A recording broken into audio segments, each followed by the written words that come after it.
Ny mofinaina isan'andro atolotry ny mpitandrina rakotina valina maoly.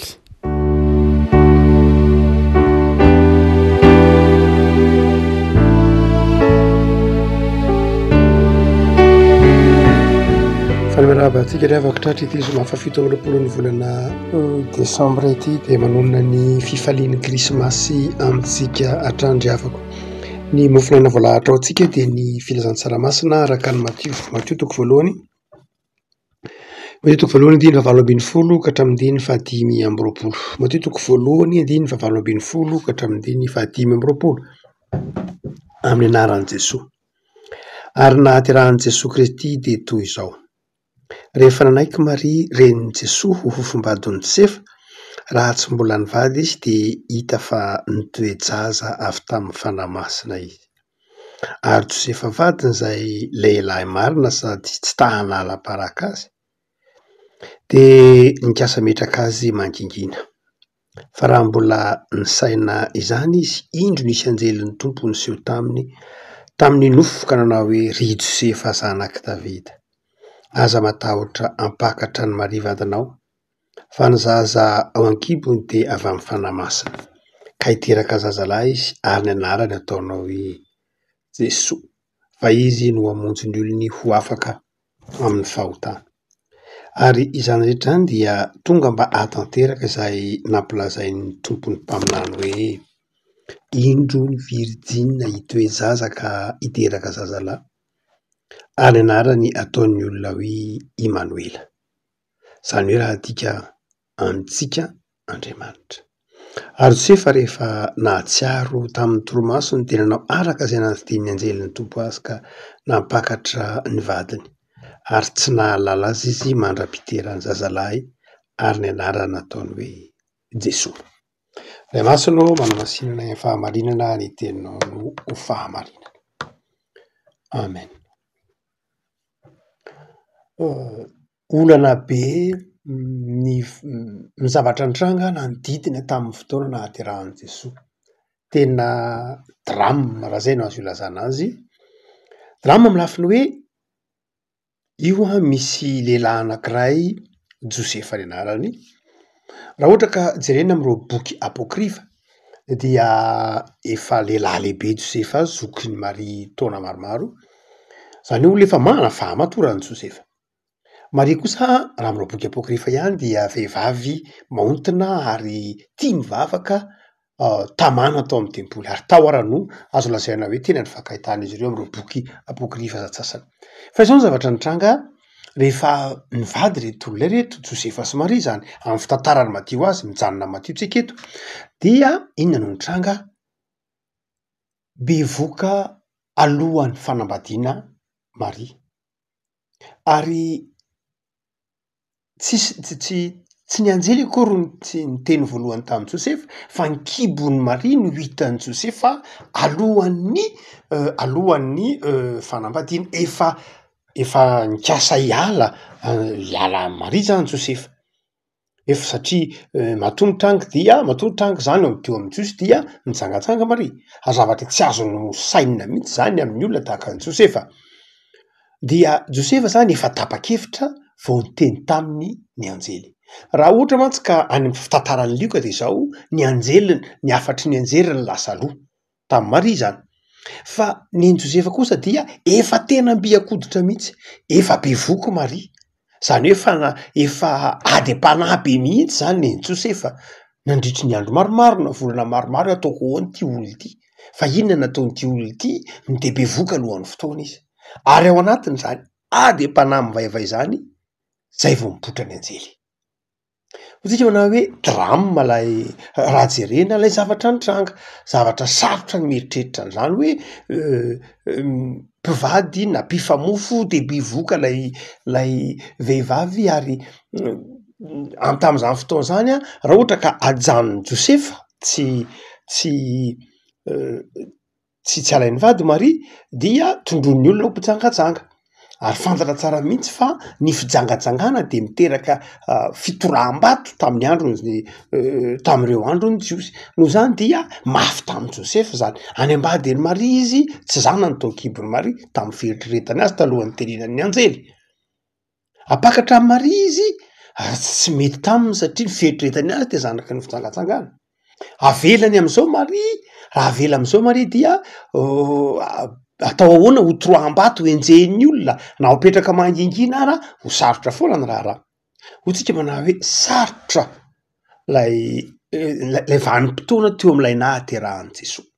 Tsy io ihany lay drame tam'ilay krismasy, tsy io ihany fa atao koa hoe Matthieu zany raha mitantara ny fahaterahan'i Jesoa dia mitantara zany tsy amin'ny fomba tsotra mihitsy fa mitantara hoe somary nisy olona maro isan-karazany. Na mijery ary tsika ny manokatra ny filazantsaraky ny Matthieu de ny arbre généalogique na ny tetiarana. Any amin'ny Lioka tsy ny tetiarana akory manokatra azy fa amin'ny Matthieu de ny tetiarana. Le tetiarana ambaran'i Matthieu anefa aseho Matthieu de zao tetiarana zay ataontsika hoe drame koa, tetiarana zay hafa be mihitsy, tsy hoe hafa fa tetiarana misy zavatra tsindriny Matthieu manokana.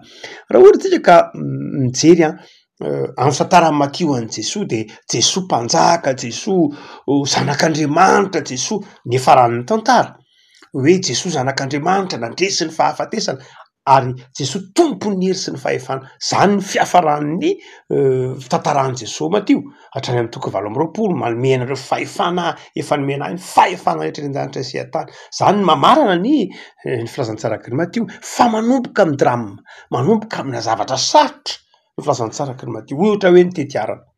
Raha maki ny tetiarana Matthieu tsika dia hitatsika fa na de ny misy vehivavy anankiefatra tantarain'ny Matthieu ohatra fotsiny, betsaka ny azo resahana amin'ny tetiarana io. Fa raha ny tetiarana Matthieu fotsiny dia ahitantsika vehivavy efatra zay somary hafahafa ihany raha ohatra ka jerena ny tantarany. Hafahafa amin'ny lafiny hoe ahoatra manomboka any amin'ny resahantsika ohatra amin'ny toko fahaefatra hatramin'ny Tamara ohatra. Fantatsika ny tantaran'ny Tamara. Tamara zay nanodina ny ataontsika maromaro hoe nanodikodina ny lohan'ny rafozan-dahany. Zany hoe Tamara dia lasa nanao zay nazahoana ny Joda satria amin'ny andininy 7 ary Joda niteraka any Frezazara tamin'ny Tamara. Fantatsika ny tantaran'ny Tamara fa mampalahelo nantovavon'ny Joda nge Tamara noho ny fitahan'ny Tamara Joda ary dia nalay ny chantage mihitsy zay Tamara de sady mpanao chantage no hafahafa be Tamara. Nefa de tantarain'ny Matthieu hoe avy amin'ny Tamara io mihitsy no nahazo ny isan'ny poiran'ny razan'ny zanatary. Zany moa de hitatsika eo amin'ny Genesis toko 7:30. Zany ataontsika hoe tsy fahamendrehan'ny Tamara izany mpijangajanga. Mijangatsanga tamin'ny rafozany latsiana azy ilazana azy. Dia ny faharoa dia hitatsika eo raha teo koa anatin'io tantara io i Rota ohatra. I Rota zay hafa firenena jentilisa Rota tsy jiosy. Rota marina fa Rota tsy hoe raha tsy fitondratena tahaka ny Tamara fa mahantra sahirana nahantra be i Rota zay napakariny i Rota zay ataontsika hoe rafozan'ny Naomi dia mahantra sahirana sanatria fadiran'ovana. Dia zany tao anaty tsy menatra an'izany mihitsy Matthieu mitantarany hoe tao anatin'ny razan'i Jesoa ndreka nisy olona mpangataka, nisy olona mahantra, nisy olona fadiran'ovana tahaka ny Rota. Dia ao anatin'izany koa andeha ataontsika hoe ny tantarany andininy 9 ary Davida niteraka ny Solomona tamin'ny vadiny Oria. Davida niteraka ny Solomona tamin'ny vadiny Oria. Teneny Matthieu mihitsy hoe tamin'ny vadiny Oria, Davida niteraka ny Solomona tamin'ny vadin'olona. Asehon'ny Matthieu mihitsy izany zavatra zany tsy mahamenatra ny Matthieu ny resaka an'izany hoe tao anatin'izany razan'i Jesoa zany loharan'ny poiran'i Jesoa zany nisy olona zay nangalabadin'olona tahaka ny Davida namono olona mihitsy ary. Ary iry Batseba zany zay tenenina amin'ny andininy fahafito. Ary ambony moa de misy ny Rahaba janga zay fantatsika tsara mihitsy ny tantarany hoe tahaka izany koa i Rahaba Rahaba zay isan'ny ao anatin'ny voatonona ao anatin'ny razan'i Jesoa, Rahaba janga mihitsy moa ny anarany.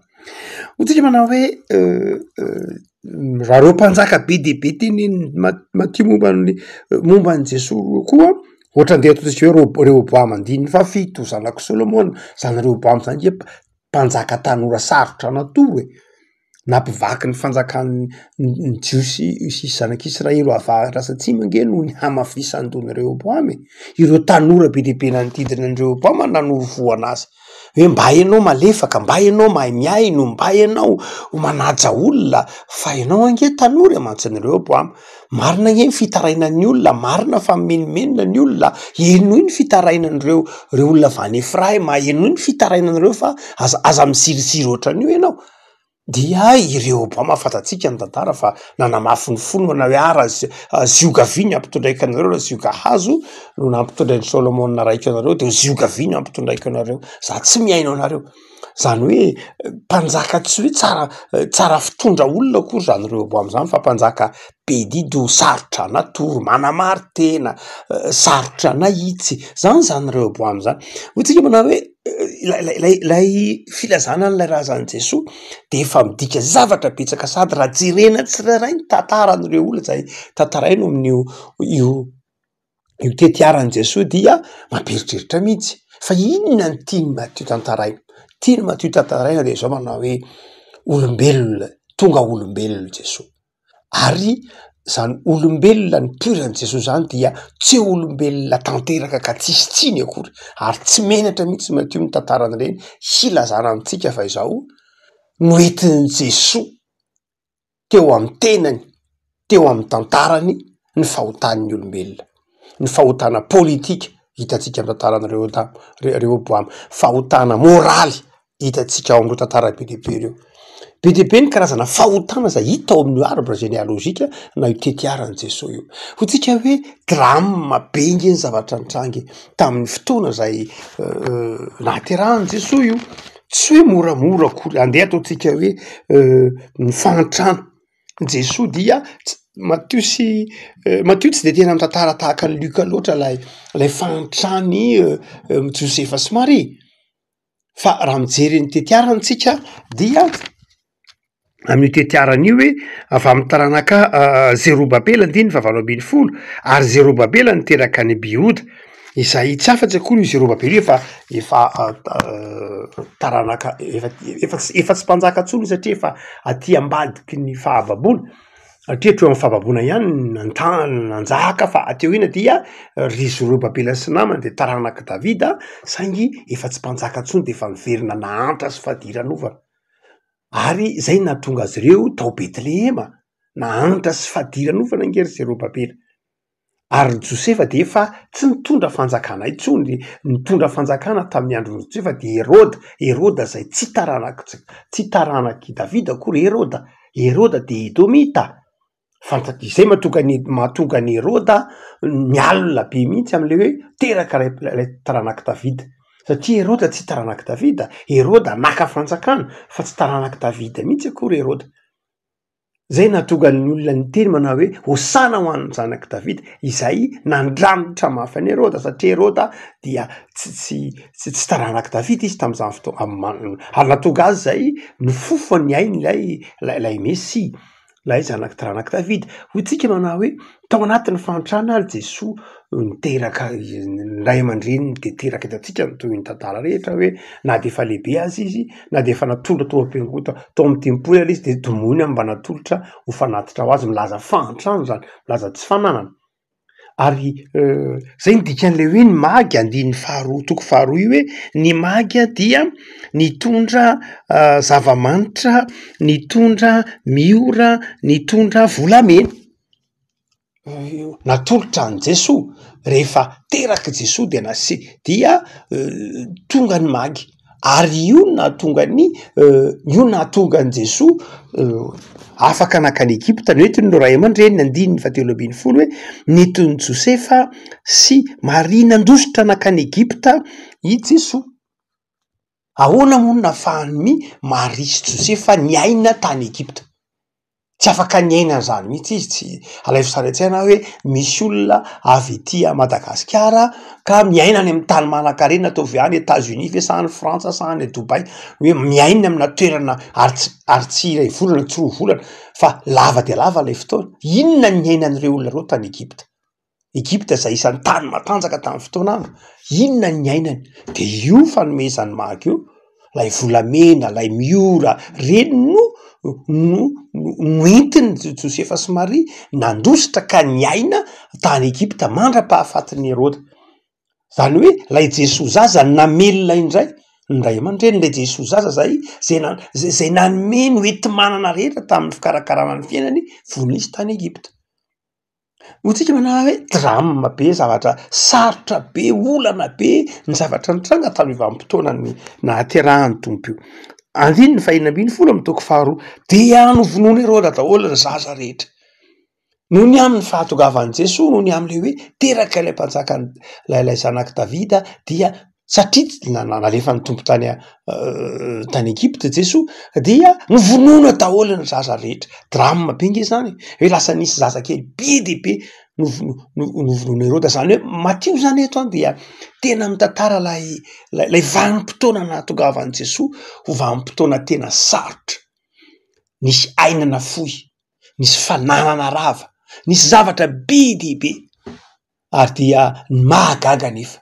Rehefa mifarana ny filazantsaraky ny Matteo dia hafa lay Jesoa de Jesoa mpandresy, lay Jesoa nandresy ny fahafatesana manomboka amin'ny zavatra sarotra de sarotra Matteo. Ary rehefa mamaky ny filazantsaraky ny Matteo ianao de hitanao zay lay fivahan'lay olana tsikelikely zay. Fa inona ny afatry Matteo ary amin'ny krismasy? Raha ohatra ka mitantara an'ilay krismasy Matteo tamin'ity mofinaina voalazantsika ity, zavatra anankitelo lehibe. Voalohany de izao tonga olombelona lay zanak'Andriamanitra. Raha tonga olombelona lay zanak'Andriamanitra, satria tonga olombelona lay zanak'Andriamanitra de izao tonga olombelona izy amavolana. Noentiny teo aminy reo karazan'olana be dia be. Ireo olan'ireo tsy hoe Jesoa no niteraka azy, fa reo olan'ireo olana novataniny Jesoa. Olana zany hoe olana toe-tsaina efa nasehony rehefa tonga teo Jesoa dia toy ny tsara. Jesoa zany toy ny mazava izay nanazava ny toetran'ny olona rehetra. Rehefa tonga Jesoa dia nazava ny toetran'ny olona, nazava hoe mpamono olona ny olona, tia tena ny olona, tsy marina ny olona. Dia zany hoe ny krismasy dia toy ny fitsarana, tsy fitsarana fanameloana fa ny krismasy de izao nanome fahazavan-tsainantsika eo anatrehan'ny krismasy zany de mazava ny toetrantsika, mazava ny toe-pontsika hoe iza isika. Ny krismasy de mampiharihary zay mahampanota antsika izay. Ary rehefa miharihary ny mahampanota antsika eo anatrehan'ny krismasy de haitsika ny antoraka amin'ny tompo amin'ny Paska. Rehefa miharihary ny mahampanota antsika amin'ny krismasy, rehefa miharihary ny asehon'ny tompo ny mahampanota antsika tahaka ny Herode, tahaka an'ireo olona be dia be manodidina tamin'izany fotoana zany na hatramin'ny tetiahana azy resantsika teo de izao asehon'ny tompo fa mila famonjena isika. Ny krismasy zany de fiantombohana ilay famonjena nataon'ny tompo raha-panantenana hatrany amin'ny bokin'ny Genesis toko 7 hoe ny zanakao dia anoritoro ny lohany fa ny anao kosa anoritoro ny omby lahy tongony. Dia ny krismasy de fahatanterahana zay mihitsy ary. Afaka malala ny voalohany avy atraminao de izao tonga olombelona lay zanak'Andriamanitra. Tonga olombelona io zanak'Andriamanitra io. Tonga olombelona ampahatsiaro anao fa mila famonjena ianao. Misafidiana ara ny hovonjen'ny tompo. Manana ny toritenin'ilay rangahy antsoina hoe Chrysostome, isan'ny eveka nalaza tamin'ny fotoana andro, izay niteny manao hoe fiainan'ny mpino ange de izao hoe krismasy isan'andro, Paska isan'andro, Pentekosta isan'andro. Zany hoe isan'andro tsika mampatsiahivy ny tompony krismasy hoe za tompo mila mandray anao an-tompoko, mila teraka an-tompokonao, mila hitako ny tsy fahatanterahiko. Ary dia isan'andro koa ny miatoraka amin'ny azo fijalianao, Paska isan'andro, ary isan'andro any manovo hery vaovao aminao amin'ny alalan'ny fanahy masina mba hijoroako vavolombelona. Zay ny voalohany ho tsika manao hoe lay mbola krismasy aseho matio de krismasy zay manazava amitsika fa tonga olombelona Jesosy ary nampiariary mampanota an'izao tontolo zao. Fa ny faharoa zay aseho matio dia rehefa tonga ilay zanak'Andriamanitra, tonga olombelona amitsika izy, hoy ny filazan'ny Isaia mpaminany azy hoe tonga olombelona de zao io Jesosy zay tonga olombelona io dia vahaolana izy.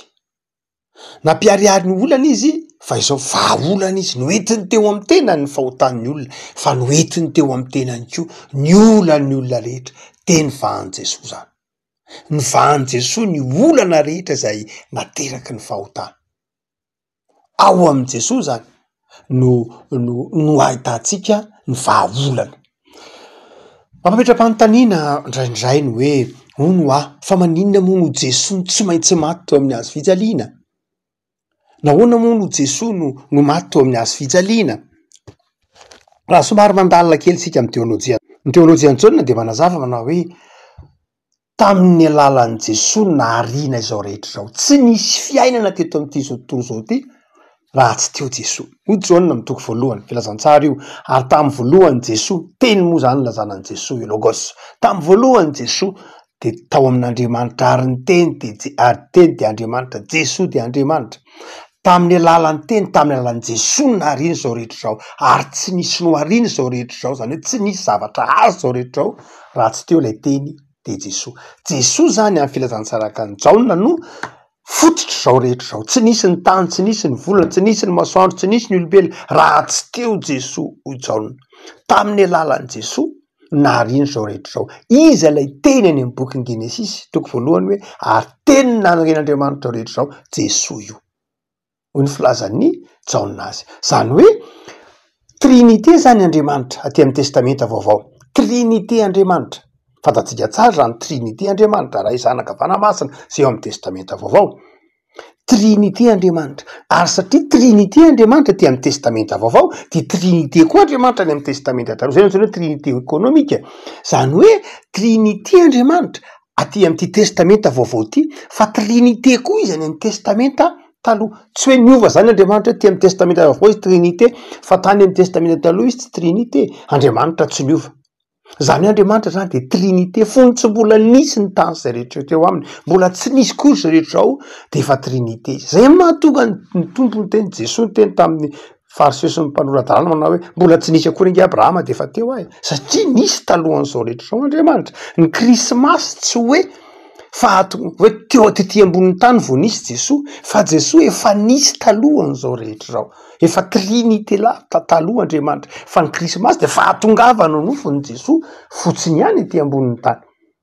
Ary satria raha simba amin'ny fahotana izao tontolo izao, de hoy Andriamanitra tamin'i Jesosy amin'ny fomba azahoantsika azy hoe anaka, mialatsiny aminao fa tamin'ny alalanao nahariana izao rehetra izao. Tsy nisy ny tany, tsy nisy ny olona, tsy nisy zao zavatra rehetra izao raha tsy tamin'ny alalanao. Mandeha any ianao anaka, vonjeo indray io tany io. Zay no mahatonga azy hoe fahariana vaovao.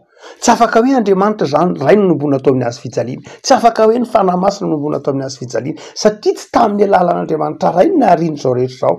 Tsy tamin'ny alalan'ny fanahy masina, fa tamin'ny alalan'ilay zanaka de Jesosy, hoy Jaona. Noho zany tsy nisy izao rehetra izao raha tsy ilay zanak'Andriamanitra pahary. Fa tamin'ny alalan'i Jesosy nahariana Andriamanitra izao rehetra izao ilay teny. Noho zany dia tsy maintsy Jesosy no tonga tetỳ ambonin'ny tany namonjy ny olona. Tsy nisy lalana hafa mihitsy. Raha nentiny anjely de anjely nombona atao amin'ny hazo fijaliana, fa tsy nisy lalana hafa mihitsy afa-tsy Jesosy. Zay mahatonga mampatanjaka ilay teolojian'ny Jaona hoe toy izao ny tiavan'Andriamanitra izao tontolo izao, nomeny ilay zanany lahatokana, satria tsy nisy hevitra lalana hafa namonjena izao tontolo izao afa-tsy tamin'ny alalan'ilay mpahary azy. Satria Jesosy ihany nahariana azy. Ataovy hoe manana famantaranandro lafo vidy ianao, asa tsy fantatra, ataovy hoe Patek Philippe izay $1,000,000 na tsy fantatro. Raha ohatra ka simba iny famantaranandronao iny, tsy azonao entiny ery amin'ny arkady reny alakely hoe ty rangamba amboary kely ty famantaranandroko Patek Philippe ty. Tsy fantatro, tsy azon'ny olona sary an-tsaina mihitsy, fa tsy maintsy le olona namboatra azy na le olona mahay azy na lay namorona azy no mahafantatra azy. De ohatr'izany koa, tsy maintsy tamin'ny alalan'i Jesosy ihany namonjeny izao rehetra izao. Noho zany dia mba hatanteraka ny famonjenan'ny olona de tsisy hevitra mihitsy fa tsy maintsy Jesosy no ndrain'Andriamanitra hoe mandeha any ianao, vonjeo ndray reo olombelona reo, tiatsika ireo olona reo, fa vonjeo reo olona reo. Zay mahatonga an' Jesosy ho tonga tetỳ ambonin'ny tany mpamahaolana. Tsy tonga etỳ ambonin'ny tany izy nanao zay mahafinaritra azy, tsy tonga tetỳ ambonin'ny tany izy hanao ny sitrapony, fa tonga tetỳ ambonin'ny tany izy satria tia anao, satria tia atsika. Miatrika an'ireo olam-piainana maro isan-karazany, ireo drama isan-karazany ateraky ny fahotana. Zay nge ny antodian'i Jesosy. Te mbola tsy resy lahatra ihany ve enao ny amin'ny fitiavan'Andriamanitra? Mbola tsy resy lahatra ihany ve isika ny amin'ny hoe na inona de zao io Andriamanitra ho tianao io. Ny zava-dehibe de zao, ny fahatsapanao ny tian'Andriamanitra ho takatra ao amin'ny Krismasy de zao, tianao Andriamanitra.